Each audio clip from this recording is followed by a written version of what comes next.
episode 3 of our roundtable series called Every Mind Matters. This is going to be called Open Dialogues, the Strength in Seeking Help. We'll start off with getting some introductions. I'm Dr. Ashley Weiss. I'm a child, adolescent, adult psychiatrist by training and the medical director of the Early Psychosis Intervention Clinic in New Orleans. And how about we start with you? Introduce and we'll go around. All right. My name is Doug Hendrick, and I am one of the therapists at Epignola. My focus is to be on trauma and a special therapy that I use there. Okay, my name is Jade Nelson. I'm a New Orleans native. I am also an ABA therapist as of February the 5th. And Congratulations. My name is Sadie McClellan. I'm a vet assistant. My name is Russell Macaluso. I'm a Chilean Epignola peer support, and I've been in recovery for 16 years, and I also help assist with groups and community outings and anything to do help the next peer that I'm working with get to another level in their recovery. My name is Richard. I'm from New Orleans, and I guess we'll see how this goes, and you'll get to know me as it goes. My name is DeMichael Kyle Watson. I'm a New Orleans native, born and raised my whole life, and I'm a patient at Epignola, and I'm in recovery right now. Yeah, so I think the coolest part about this group is we know you all very well from being in treatment and at the clinic, a lot of you for a lot of years. And so, we really wanted to focus on this episode being that you guys are the teachers and you guys are the role models for people that are going to be seeking help, that we want to encourage to seek help. And I was thinking, though, we would start a little bit just by talking about what are the symptoms of psychosis, in case people watching don't actually know. I was going to just go through a list, but I thought we could collectively talk about what are the symptoms of psychosis, because everybody's experience has been different. yeah, so some of the, I guess you could say, obvious signs of psychosis are visual and audio hallucinations. So it's seeing things that are not there, hearing things that are not there, and those are some of the more obvious ones. And some of the less or least obvious ones are getting hyper religious, like if you're a religious person. You can also say not getting enough sleep, being extra anxious, and those are some of the more least obvious ones. Yes. For me, some of my symptoms included having racing thoughts. I remember at one point I was running around in my bedroom because I just couldn't keep up with my thoughts and I had to run to keep up with them. Also, it kind of feels like nothing is going on the outside for you, but everything is happening just internally. So it can be extremely difficult for others to see something's wrong with you, and even difficult for you yourself to know that something is wrong with you. For me, with my during with psychosis, I noticed that when I would make plans with some of my friends to go out, my thoughts would just continuously race to the point that I would psych myself out to not want to go anymore and kind of disappoint them. And another one for me is that for me, reality and fantasy started to mix together where I couldn't really tell, if something was part of my reality or something was just part of my mind playing tricks on me. For me, a big part of it was being paranoid about a lot of stuff, overthinking a lot of things. I really want to deal with a lot of things, so I'm always overthinking it. Not even on an anxiety level, but just necessarily not trusting things. I feel like psychosis is really on the big spectrum because there's so many things that you can experience while you're experiencing psychosis.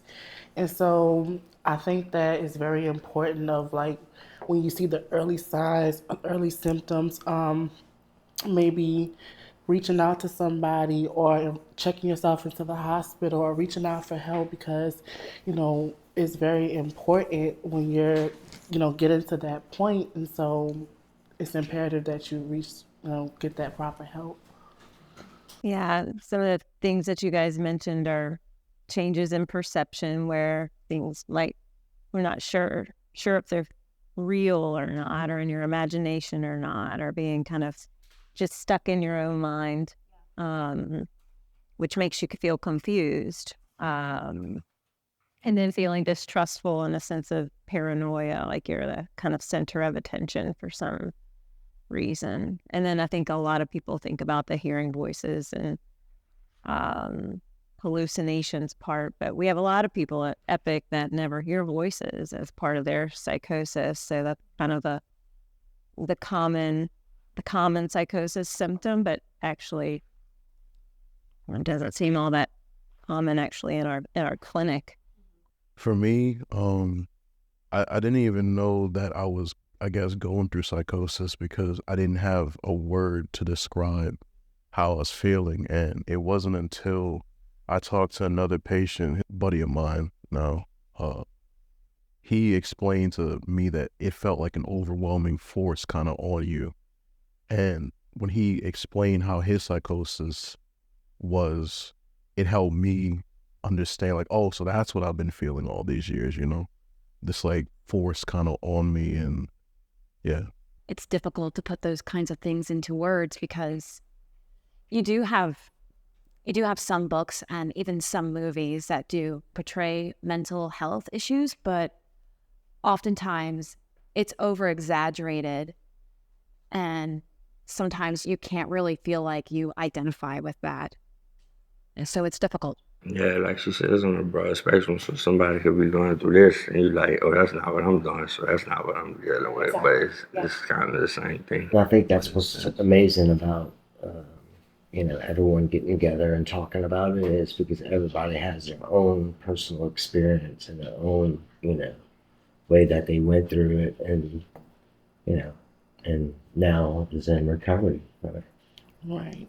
Is it something that happens gradually and then eventually you reach that point? Or, I don't know if it's the same for you guys, but it's something that happened like gradually for me. Like one morning I woke up, I was fine. Then over the span of the week, it just all like connected. And I was just like, what is this? I was so confused. I couldn't even get my thoughts together. Yeah, so it was like a new experience that is difficult to explain, right? Mm-hmm. And put into like common words, especially when it's difficult to explain experiences. Trying to explain an unexplainable experience. So our first question will be, what if you were the teachers and the guides, like how would you describe, what were your like first steps in getting help, but like what were the major barriers to getting help for psychosis? And then we can kind of brainstorm and tell us what you think about how to overcome the barriers. I think the first barrier was accepting it. I couldn't accept that something could possibly be wrong with me mentally. And I think everybody has that point where they're like, okay, something is wrong, but I don't want to seem crazy or like something is wrong with me. And so, like, you have a hard time just accepting it and going to, seeking that help. But once you get past that point, it's easier for the help to come and find you because now you're like, okay, what are my next steps? What can we do from here? What's my treatment going to look like? So I think that was like one of the I biggest think barriers. people have a hard time accepting it sometimes because of the stigma of it, and just looking at it like you said, I'm not crazy. Am I crazy? You like, what's the world gonna think, or what people gonna say, and you know how people gonna look at it. I think that's why people sometimes have a hard time just accepting it and trying to seek treatment and look for help and do things like that. A lot of times I see the stigma and the fear get in the way of someone, you know, starting their recovery. But once they start to, get involved, within programs and find out different resources and different things and talking with the doctor and being honest, eventually they start to overcome that stigma and fear. Yeah, because you see yourself improving.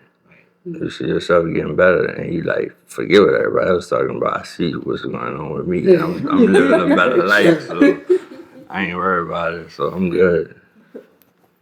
For me, it was breaking the routine. So I kind of thought, well, as long as I stick to, a schedule, I have this class, got to go to that class, got to do this. But that routine, that schedule was not helping me anymore. And it got to a point where I was just like, okay, I need help or I'm going to be in big trouble. So realizing that routine, the everyday schedule does not always help and that you can't always keep it inside of you was a huge barrier for me to break when getting help. Yeah. Just to go off what you said, when I was talking to Dr. Weiss about it one time, she said that, like not everyone fits in the mold of like the fast paced hustle bustle culture. And I tried so hard to fit into that mold. Like I wanted to try to get a job. I wanted to try to network and be social and stuff, but I had to just be honest with myself that maybe, not everyone has to fit that, go to college, get the American dream kind of lifestyle. And I think this is kind of like a reoccurring theme for me when I was seeking help was sometimes it's better to buy a bouquet of roses rather than to pick the rose bush. So sometimes when we're going through things and we are seeking help, sometimes we want to try to fix things ourselves.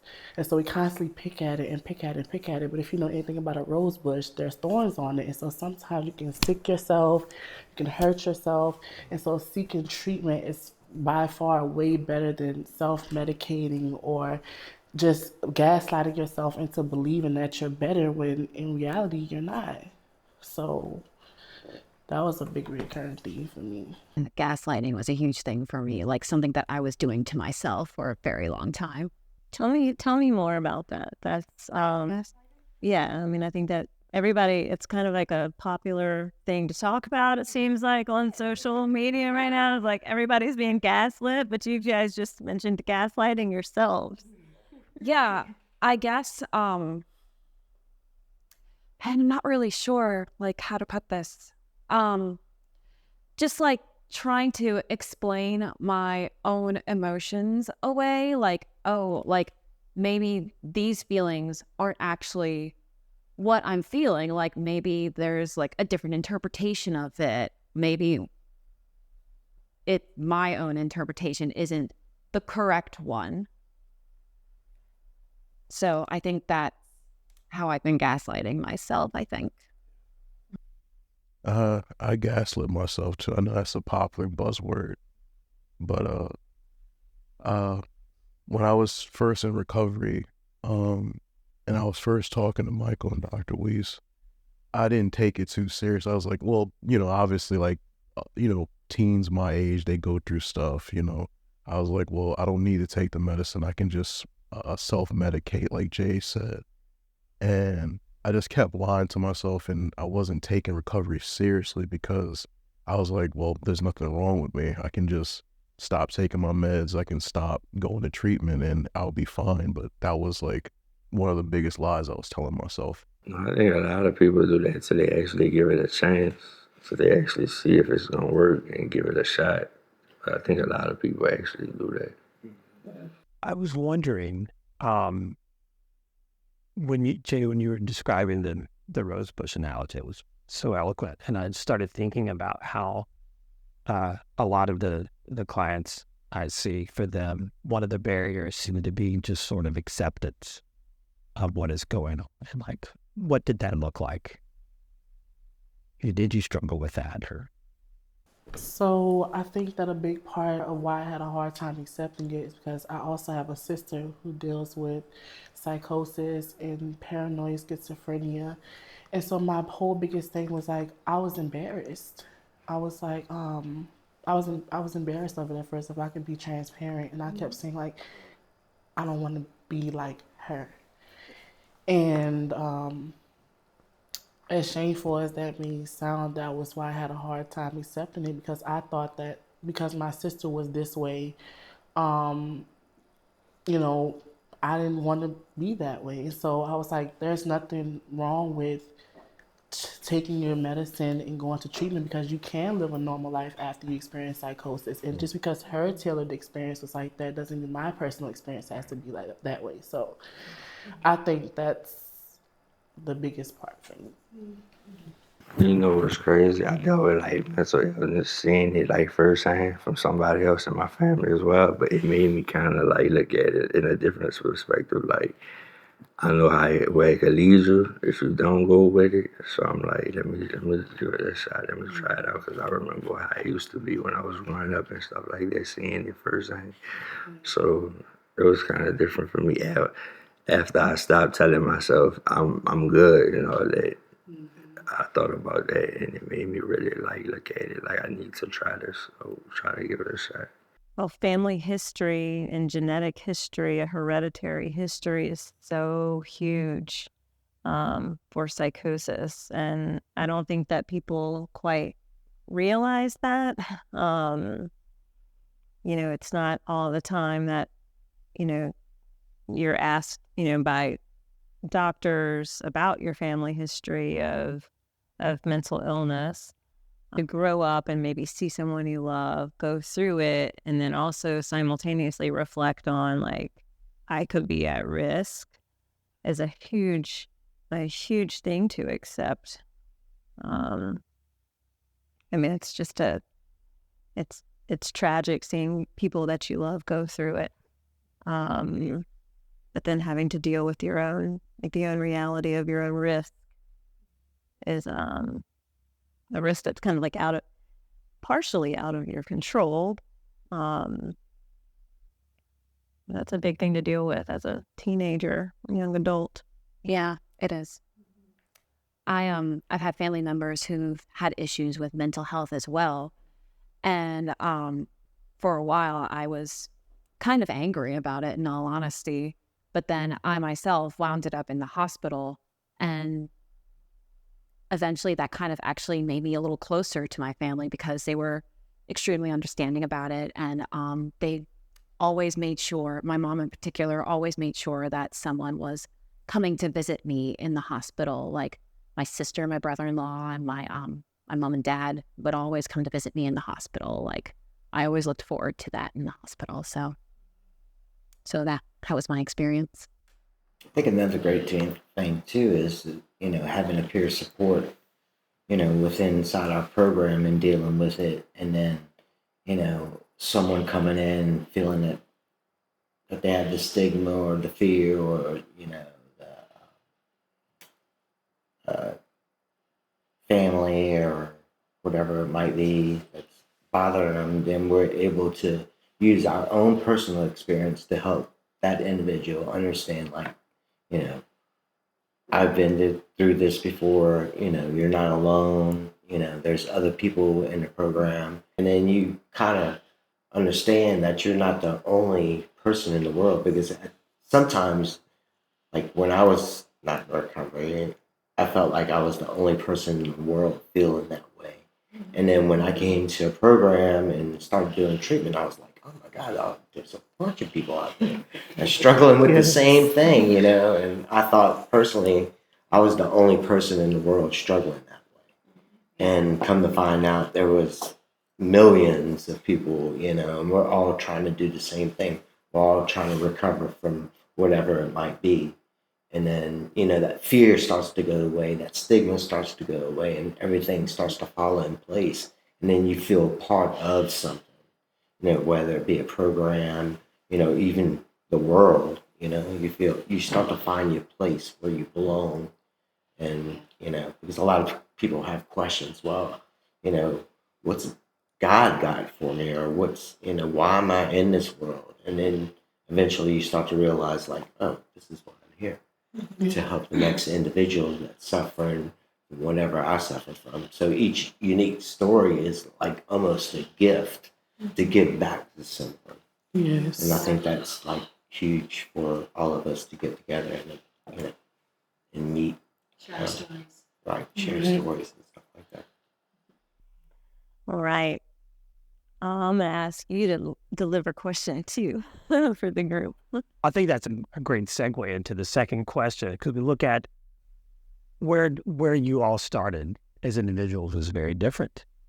Where you are now, still very different, but there are some similarities in the experience. And the one thing that I think that one of the characteristics that seems to tie you together is strength, right? And so what are the strengths that someone needs when dealing with psychosis, especially in the early stages? Like, what are some of the strengths that a person might need? What would work for you? I think for me, when I was in the hospital, eventually I realized I'm not alone.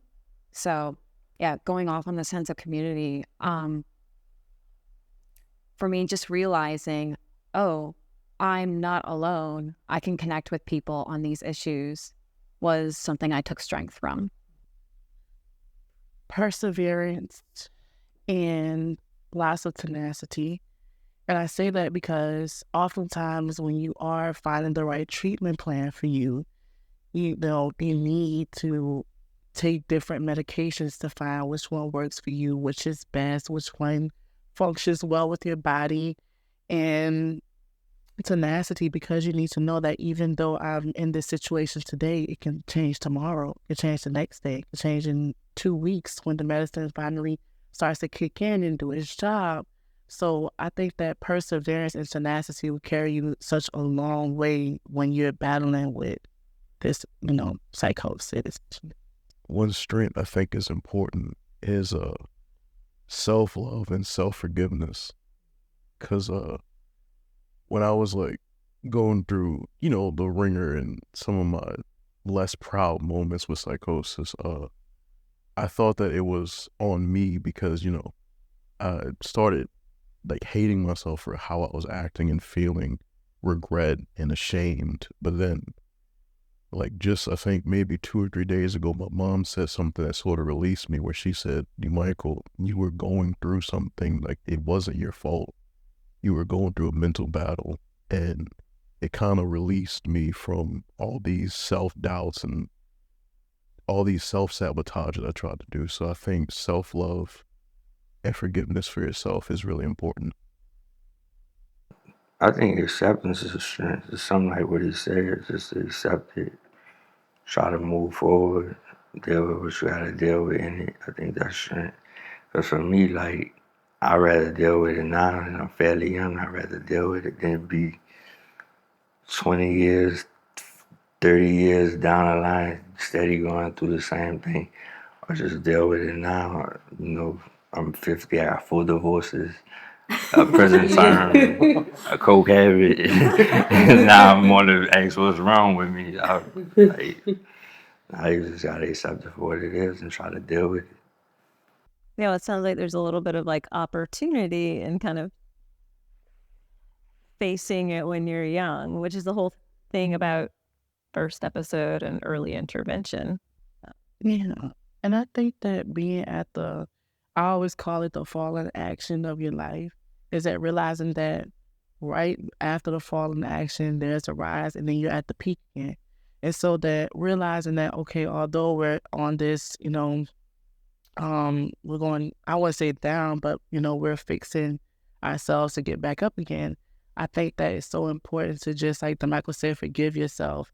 like Sadie said, to just face your reality, like, like you say, accepting it and then just moving forward. Like, there will have a time again where you're going back up and you're reaching the peak again. So, life is all about the ups and downs. And I think that's so important to realize that just because you're there today, reoccurring theme, you won't be there tomorrow.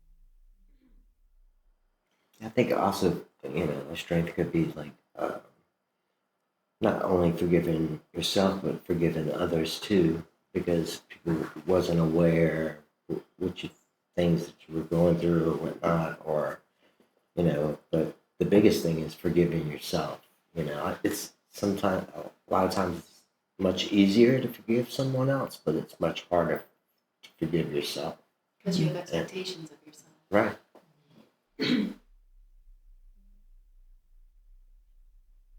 Were there any strengths that you discovered later on? I just can't help but think, like, what were some of the things that you discovered along the way that you're like, oh, I didn't really realize it about myself, that I had this? I discovered some patience. I used to be like, I gotta do this, I gotta do that, I gotta get this done, I gotta do this, I want this, I need this. But I was like, sometimes I can sit back and just take all it in, get perspective on things, and just kind of look at it from a different perspective. I kind of realized more negative things about myself, like how much I devalue like some of my achievements, and that I need to be more proud of my achievements. So yeah. Yeah, like just like how you said, I think that's something I found out too about myself, is that all my life, like, people have been lifting me up saying, like, you can do this, you're pretty smart, you can do that. But I always, was like, there's no way, there's no way, there's no way. And it's important to be able to, like, look at yourself objectively, where, like, I am a human that has strengths and I'm a human that has weaknesses, and have a fair, balanced view of yourself. I think for me, it would be all the things that my mind said that I wasn't. All these negative things that my mind put in, saying that I was and that I feared and all these things, and then realizing, like, I'm not none of those things. I'm all the things that I was born to be, and all these talents that God's given me.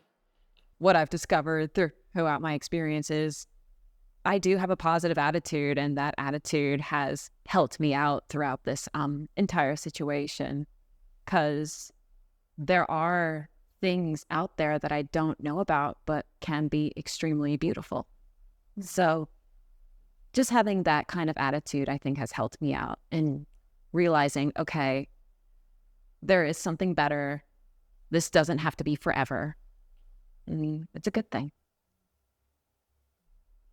So how can we encourage like open dialogue about psychosis in a kind of empowering rather than like stigmatizing way? Like, what do we need to do kind of collectively to get society, especially, and individuals to get rid of the stigma? You don't have to raise your hand. Feel free. Like, I know, so polite. I think just maybe getting everybody up to speed with, like, the newer information about it, because I bet, like, from, like, the 90s or 80s or early 2000s, there's just been a lot of, like how Sadie said, like, in movies and stuff, they try to portray it like a movie. I saw, like, 12 Monkeys that portrayed mental health, but it's always, like, kind of fantastical, and it makes it look like you're more dangerous if you are mentally ill. So it's like, I think getting rid of that old information and having the public have the new fresh information of 2024, where it's like, it's not a death sentence, it's something you can overcome, recovery is real. And also sharing our own personal stories. I mean, us being here doing this right now, sharing our own personal experiences and stories about ourselves, and about our symptoms, and and then turning it around into recovery. It's just an amazing situation. I did mention earlier that movies do tend to stigmatize mental health issues, but on the other hand, I do think art, be it painting, writing, singing can be a very useful tool in being able to express those kinds of experiences. And because oftentimes people don't have any other window than movies, books, and music.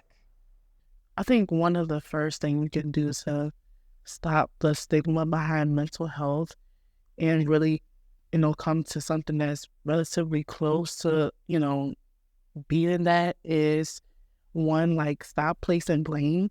Because I feel like oftentimes when we see a family member fall mentally ill or just sick in general, oh, you wouldn't have been this way if you wouldn't have did this, or if you would have listened to what I had to say, or if you, so stop, placing the blame.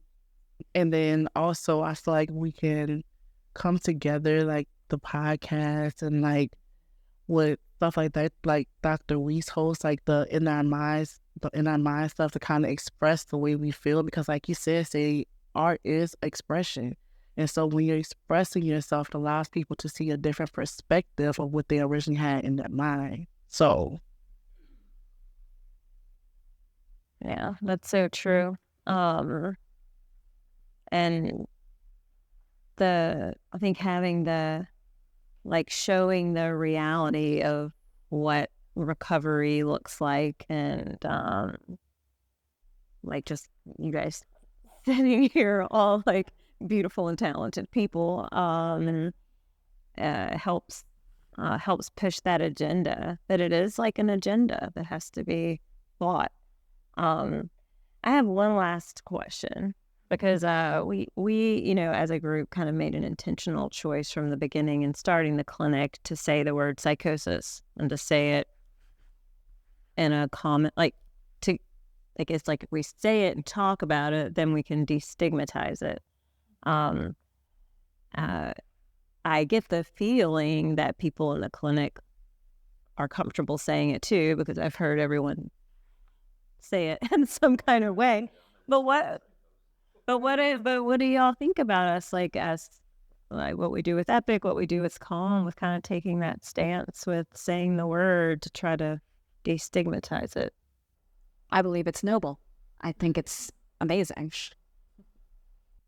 I really like it too, because it helps take like the venom or the sting out the word. If you just use it over and over, it becomes less like taboo to say. For lack of better words, I think it's pretty real. Like, it's real. Because I remember when my sister was first getting treated for psychosis, they wouldn't even say the word. They would call it, the P word, and then, the C word, which was crazy. And they wouldn't feel comfortable using those words because they thought it made the patients and the caregivers feel uncomfortable. So I appreciate you guys actually for doing that. And I appreciate Epic in total as a community, because it has aided so far in my treatment and in my sister's treatment. So yeah, I think it made people think. You see the word psychosis, you don't necessarily know exactly what it is. You might look into it a little bit more. You might lean into it a little bit more, try to figure out some information about it if you're not familiar. So I think it's a good thing. It gives it a name, and giving something a name can make it less scary. But before her Epic, psychosis, has a taboo, but then you start to understand, that this is not, I'm sorry. It is a scary thing, but it's not a horrible thing. I hear a lot of times peers that I work with, when they're either talking to someone else that we're trying to get resources for and stuff like that, they might say, I'm suffering from psychosis or schizophrenia or bipolar. Then I have to remind them, and to see the glow on their face after I remind them that they're in recovery from it. I'm like, you're not suffering from psychosis anymore. You're not suffering from schizophrenia or bipolar anymore. You're in recovery from it. You're following your treatment plan. You're taking your medications. You're eating with, your therapist, you're, working out, you're changing your diet, you're doing all these things and you're trying all these things and you find out what works for you and what doesn't work for you. A lot of times that puts a big smile on their face, which I really like to see. And it reminds them, because sometimes you get trapped in your mind, that I suffer from this. Well, you're in recovery from it now. Right. Right. Right. Well, we did have the slogan "Psychosis is real, so is recovery," based on these snippets that we've heard from you guys, like over the years. Like that's what we landed on. So I'm glad to hear that. I'm glad to hear that it resonates. Well, it was really, really amazing having y'all here. Um, I wish we could do this like once a week. It would be really fun. But yeah, I mean, you guys inspire us every day to keep doing the work that we're doing and trying to have conversations like this and share them with people that might need to hear them. And you probably ended up making a difference for someone that watched this, which is I'm very appreciative of. And so we want to wrap up by saying, if you enjoyed this, please share it with multiple people in your life. I encourage more people to listen to these roundtables, encourage more people, peers, friends, colleagues, to have these kinds of conversations. We love you guys at Epic. And, we'll probably see you tomorrow. Any other final thoughts? No final thoughts on me. I appreciate you guys. Like, I appreciate you, Mr. Russell, because Mr. Russell came to my house personally to know me and my sister. Like, Mr. Russell, you are an amazing person. It's over you. And it's not about you, me helping you. You help me just as much of it. Yeah. It's just that you. It was amazing getting to talk with you guys. And again, knowing that I'm not alone. Yeah. I just wanted to say one thing. Through my whole journey, I was always asking, like, the universe, and I was getting kind of bitter at God. I'm not gonna lie. I was like, why me? Why this? Why now?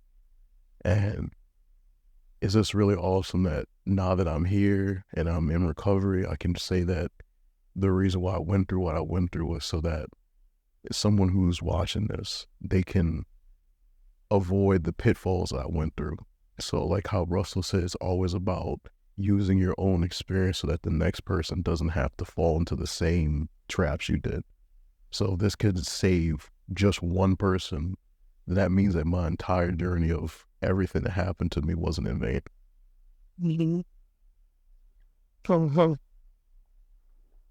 I can guarantee you that is probably going to happen.